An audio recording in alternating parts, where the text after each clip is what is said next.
Pourquoi l'histoire se répète-t-elle sans cesse? C'est une question qui hante les couloirs du temps, une interrogation gravée dans les ruines des empires et murmurée dans le silence des bibliothèques. Nous observons les civilisations s'élever, atteindre des sommets de gloire et de savoir, pour ensuite s'effriter et sombrer dans l'oubli, laissant derrière elles des leçons que la postérité semble condamnée à ignorer. Chaque génération se croit plus sage, plus avancée, persuadée d'avoir échappé aux pièges qui ont fait chuter ses ancêtres. Pourtant, les mêmes schémas destructeurs refont surface, inlassablement. Pourquoi l'humanité retombe-t-elle toujours dans les mêmes erreurs? Est-ce une faille inhérente à notre nature? Une amnésie collective qui nous pousse à oublier les douleurs du passé? Ou y a-t-il des forces plus profondes, des cycles spirituels et moraux qui gouvernent notre destinée bien plus que nous ne voulons l'admettre? La fierté, l'avidité, la quête de pouvoir, l'abandon des principes fondateurs, ces mots anciens portent simplement de nouveaux masques à chaque époque. Nous changeons les décors, les technologies, les costumes, mais la pièce qui se joue sur la scène de l'histoire humaine reste tragiquement la même. C'est pour explorer ces questions fondamentales que nous existons. Bienvenue sur JM Impact Plus. Ici, nous ne nous contentons pas de raconter des histoires, nous cherchons à en extraire la sagesse intemporelle. Nous croyons que le passé n'est pas une terre morte, mais un champ fertile de leçons pour notre présent et notre avenir. Alors ne partez pas. Nous vous invitons à rester jusqu'à la fin, car ce que nous allons découvrir ensemble est bien plus qu'un simple récit historique. C'est une nouvelle aventure au cœur de la condition humaine. Si ce voyage vous interpelle, pensez à liker cette vidéo, à vous abonner pour ne rien manquer de nos explorations et à la partager pour que cette lumière atteigne le plus grand nombre. Notre exploration commence à un tournant décisif de l'histoire d'Israël. Après Josué, après le leader charismatique qui, par la foi et la stratégie, a conduit le peuple à la conquête de la terre promise, un grand vide s'installe. La génération des témoins, ceux qui avaient vu de leurs propres yeux les miracles de Dieu dans le désert et la prise de Jéricho, commence à s'éteindre. Une page se tourne, et avec elle, la mémoire vivante d'une alliance et d'une délivrance extraordinaire. C'est alors que le peuple d'Israël entre dans l'une des périodes les plus sombres, les plus chaotiques et les plus troublées de son histoire. La promesse d'un repos dans le pays de Canaan semble s'éloigner, remplacée par une réalité de lutte incessante, de compromis dangereux et d'une lente érosion spirituelle. La terre qui devait être un havre de paix devient un creuset de souffrance, un théâtre de conflits internes et externes. C'est une époque sans roi. Il n'y a pas de pouvoir centralisé, pas de figure unificatrice pour guider la nation, pour maintenir la justice et pour rappeler au peuple sa vocation divine. Le tabernacle, centre du culte, existe, mais son influence semble lointaine. Le leadership est fragmenté, localisé et souvent inexistant. Ce vide au sommet de l'État crée une instabilité qui va gangrener toute la société. C'est une ère sans direction claire. La boussole morale de la nation, la loi de Moïse, n'est pas perdue, mais elle est de plus en plus ignorée. Les nouvelles générations, nées dans la prospérité relative de la terre promise, n'ont pas la même ferveur que leurs parents. Elles sont tentées par les cultes des peuples voisins, séduites par leurs idoles et leurs pratiques. La voie tracée par Dieu devient floue, un chemin parmi d'autres, et non plus l'unique chemin. C'est une époque où chacun fait ce qui lui semble bon. Cette phrase, qui conclut le livre, en est en réalité la clé de voûte. Elle décrit une société en pleine déliquescence, où l'individualisme et le relativisme moral règnent en maître. Quand il n'y a plus de standard absolu, quand la conscience personnelle devient l'unique juge, le chaos est inévitable. La justice devient arbitraire. La compassion s'efface devant l'égoïsme, et la violence devient un moyen acceptable pour régler les différends. C'est l'anarchie spirituelle, morale et sociale. Ce tableau sombre est le décor d'un livre biblique d'une puissance et d'une pertinence saisissantes. Bienvenue dans le livre des juges. Au cœur du livre des juges se trouve une structure narrative puissante, un schéma qui se répète avec une régularité tragique. Ce n'est pas simplement une série d'événements, mais un diagnostic profond de la condition humaine et une révélation de la patience inébranlable de Dieu. Ce cycle, souvent appelé la spirale des juges, se décompose en 7 étapes distinctes qui illustrent la relation fluctuante entre Israël et son Dieu. Comprendre ce cycle, c'est déchiffrer le message central du livre. Tout commence par une période de fidélité et de bénédiction. La première étape est 1. Le peuple sert Dieu.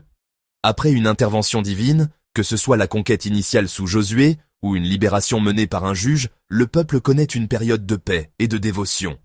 La mémoire des miracles de Dieu est fraîche, les champs sont fertiles, les familles sont en sécurité, et la nation prospère sous l'alliance. Durant cette phase, les Israélites vivent selon les préceptes de la Torah. Ils adorent l'Éternel seul, et la terre se repose. C'est une image idyllique de ce que pourrait être la vie sous le règne de Dieu, une existence marquée par l'ordre, la gratitude et la communion. Mais cette paix, aussi douce soit-elle, contient les germes de sa propre destruction.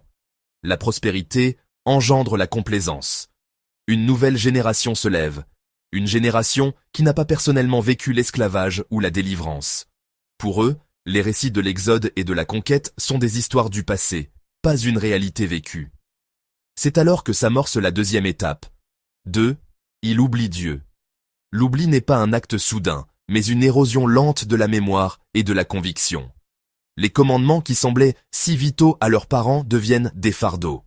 L'attrait des cultures environnantes, avec leurs dieux plus tangibles et leurs rituels plus permissifs, devient irrésistible. Le confort matériel remplace la dépendance spirituelle. Ils commencent à penser que leur paix et leur prospérité sont le fruit de leurs propres efforts, et non un don de Dieu. Cet oubli est une trahison fondamentale de l'alliance, une amnésie spirituelle qui prépare le terrain pour une chute plus profonde. Une fois Dieu oublié, la barrière morale s'effondre. Le peuple, privé de son ancre spirituelle, dérive inévitablement vers la transgression. La troisième étape est une conséquence directe de la seconde. 3. Il tombe dans le péché. Ce péché prend deux formes principales. D'abord, l'idolâtrie.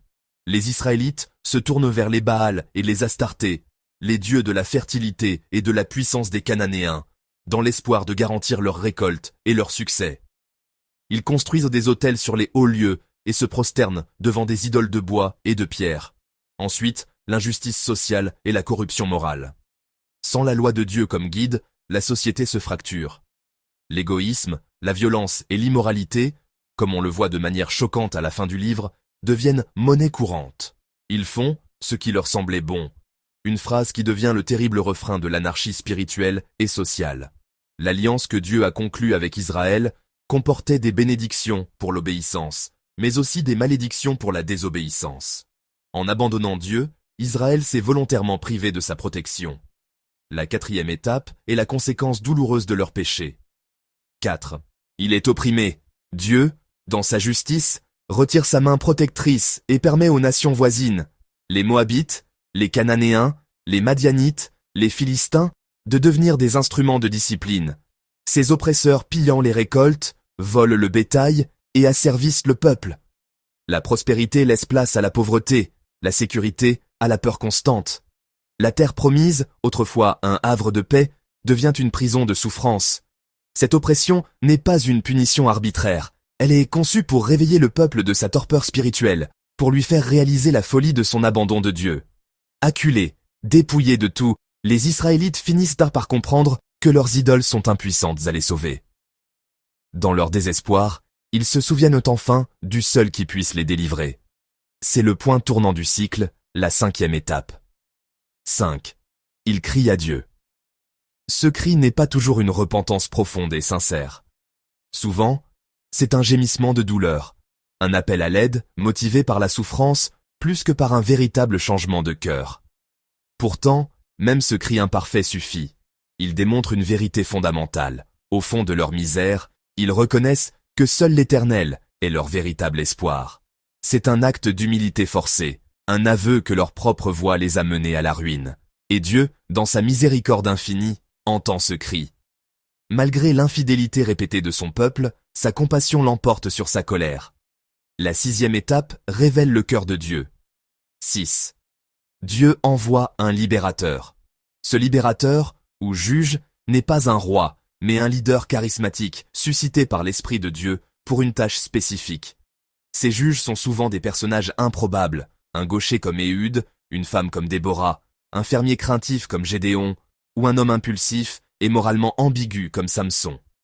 Leur diversité et leurs défauts soulignent que la puissance de la délivrance ne vient pas d'eux, mais de Dieu qui agit à travers eux. Ils rallient le peuple, affrontent l'oppresseur et, par la puissance de Dieu, remportent la victoire. Après la victoire, l'ennemi est vaincu et la paix est restaurée. C'est la 7e et dernière étape du cycle. 7. La paix revient. Temporairement. La terre se repose à nouveau, parfois pendant 40 ans, parfois même 80. Le peuple est reconnaissant, le juge gouverne avec sagesse, et le cycle semble brisé. On retrouve la prospérité et la sécurité de la première étape. Mais le mot-clé est « temporairement ». Car tant que le cœur du peuple ne change pas fondamentalement, cette paix est fragile. Le livre des juges résume lui-même ce schéma tragique. Lorsque l'Éternel leur suscitait des juges, l'Éternel était avec le juge, et il les délivrait de la main de leurs ennemis pendant toute la vie du juge. Car l'Éternel avait pitié de leurs gémissements. Mais après la mort du juge, ils se corrompaient de nouveau plus que leur père, en allant après d'autres dieux pour les servir et se prosterner devant eux. Le cycle recommence, souvent de manière encore plus grave.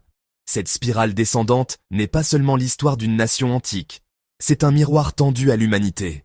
Ce n'est pas seulement l'histoire d'Israël, c'est l'histoire du cœur humain, un cœur enclin à oublier, à s'égarer, mais constamment recherché par un Dieu dont la miséricorde refuse de l'abandonner. Le verset clé du livre des juges. En ce temps-là, il n'y avait point de roi en Israël, chacun faisait ce qui lui semblait bon. Quand Dieu n'est plus roi, les valeurs s'effondrent, la confusion s'installe, la violence augmente, l'identité se perd. Le vrai problème d'Israël n'était pas l'ennemi extérieur, c'était l'oubli intérieur. Au cœur de ce cycle de péché et de délivrance, Dieu suscite des figures extraordinaires, les juges. Il est crucial de comprendre que ces hommes et ces femmes n'étaient pas des rois au sens où nous l'entendons, ni des saints impeccables siégeant sur un trône de marbre. Ils étaient des leaders charismatiques, des chefs militaires, des libérateurs suscités par l'Esprit de Dieu pour une mission précise, à un moment précis. Leur point commun n'était pas leur perfection, loin de là.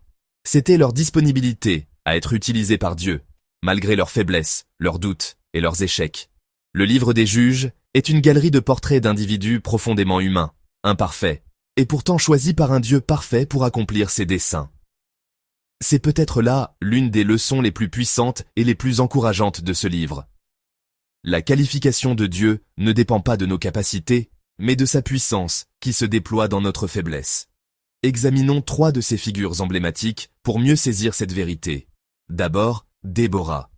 Dans une société résolument patriarcale, où la voix d'une femme avait peu de poids dans la sphère publique et militaire, Dieu choisit une femme pour diriger son peuple. Déborah n'était pas seulement une prophétesse qui transmettait les oracles divins. Elle était la juge suprême d'Israël, celle vers qui le peuple montait pour régler ses différends.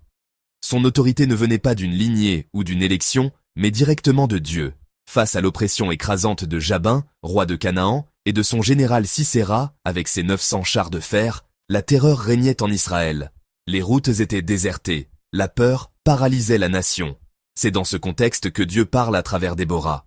Elle convoque Barak, le chef de l'armée, et lui transmet l'ordre divin de marcher au combat. La réponse de Barak est révélatrice de l'état spirituel d'Israël. « Si tu viens avec moi, j'irai. Mais si tu ne viens pas avec moi, je n'irai pas. » Il place sa confiance, non pas dans la promesse de Dieu, mais dans la présence visible de sa prophétesse. Déborah accepte, mais prophétise que l'honneur de la victoire ne lui reviendra pas, car l'Éternel livrera Sisera entre les mains d'une femme. Le choix de Déborah est une déclaration divine. Dieu utilise qui il veut, quand il veut, balayant les conventions humaines pour montrer que la victoire et la gloire lui appartiennent entièrement. Ensuite, Gédéon. Si Déborah brise les barrières de genre, Gédéon incarne la lutte contre la peur et le doute de soi. Nous le rencontrons dans une scène qui respire la crainte. Opprimé par les Madianites qui dévastèrent les récoltes, Gédéon ne bat pas son blé sur une aire de battage exposée, mais en secret, dans un pressoir à vin, un lieu exigu et inadapté, pour se cacher de l'ennemi. C'est l'image même de la petitesse et de la peur. C'est pourtant à cet homme, recroquevillé dans sa cachette, que l'ange de l'Éternel apparaît. Et la salutation divine est stupéfiante, presque ironique. L'Éternel est avec toi, vaillant héros. Dieu ne s'adresse pas à l'homme qu'il est, mais à l'homme qu'il va devenir par sa puissance. Il voit le guerrier là où l'homme ne voit que sa faiblesse. La suite du récit n'est qu'une longue conversation, où Dieu, avec une patience infinie, répond aux doutes de Gédéon, lui demandant signe après signe. La toison sèche sur un sol humide, puis humide sur un sol sec. Dieu condescend à la faiblesse de sa foi pour la fortifier. Il réduit ensuite son armée de 32 000 hommes à seulement 300, pour qu'il soit absolument clair que la victoire ne viendrait pas de la force du nombre, mais de la main de Dieu. Gédéon, le peureux, devient Gédéon, le stratège divin qui met en déroute une armée immense avec des torches, des cruches et des trompettes. Enfin, Samson. Son histoire est une tragédie shakespearienne, un avertissement puissant sur le don sans la discipline.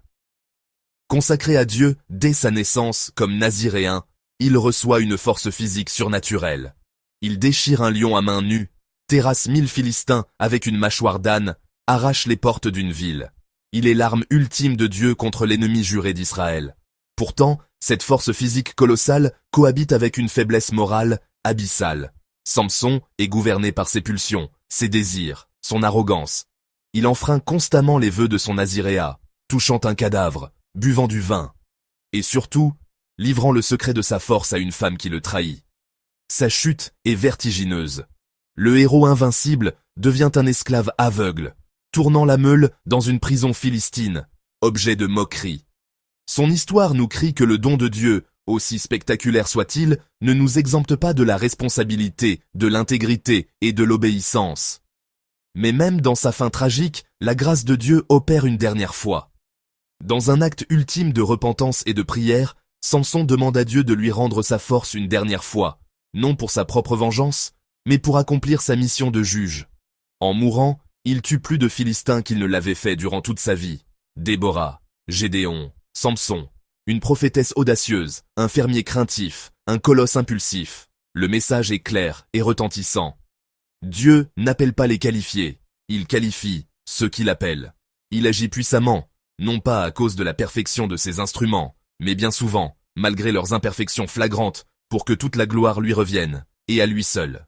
Dieu ne cherche pas seulement l'obéissance temporaire, il cherche un cœur transformé. Chaque chute révèle une dépendance superficielle, une foi non enracinée, un besoin profond de repentance. La restauration sans transformation mène toujours à une nouvelle chute. Le livre des Juges nous enseigne. La liberté sans Dieu devient esclavage. La repentance ouvre toujours la porte à la restauration. Dieu n'abandonne jamais un peuple repentant. Les cycles cessent quand Dieu devient roi du cœur. La grâce de Dieu est plus forte que nos rechutes. Tant que tu cries à Dieu, il répond. Ce n'est pas la chute qui te définit. C'est vers qui tu te tournes après la chute. Israël tombe, Israël crie, Dieu répond. Et aujourd'hui encore, Dieu est prêt à restaurer. Like et abonne-toi pour la suite de la série Origines inconnues d'Israël.